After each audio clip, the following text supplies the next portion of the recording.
রাজনৈতিক সিদ্ধান্ত অনুযায়ী আপনারা শুনেছেন, এই বাংলাদেশের সম্পদ নষ্টকারী, এই বাংলাদেশের গণতন্ত্র হত্যাকারী, এই বাংলাদেশের সকল দুর্নীতি অনিয়মের হোতা শেখ হাসিনা ওয়াজেদ সম্প্রতি একটি ভিডিও বার্তায় তারা যে সমস্ত দোষররা আছে তাদেরকে নির্দেশ দিয়েছেন আগামী 13 তারিখ অর্থাৎ আগামীকাল সারা বাংলাদেশে নাকি অবরোধ কর্মসূচি ঘোষণা করবে।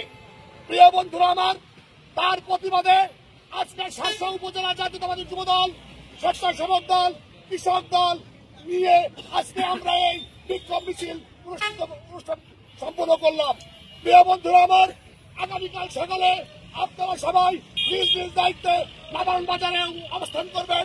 আওয়ামী লীগের কোন সন্ত্রাসী যদি রাজপথে নামার চেষ্টা করে, কোন যানবাহন চলাচলে বিঘ্ন ঘটায়, মানুষের কোন ক্ষতি সাধন করার চেষ্টা করে, আমরা তাৎক্ষণিকভাবে সেই আওয়ামী লীগের বিরুদ্ধে দুর্বার আন্দোলন করে তুলব। আওয়ামী লীগ যে 17 বছর যেভাবে এই বাংলাদেশকে বিশুদ্ধ করেছে, একেবারে ধ্বংসের তার মধ্যে নিয়ে গেছে, সেই আওয়ামী লীগকে এই শার্শার বাড়িতে আমরা কখনো রাজপথে নামতে দেব।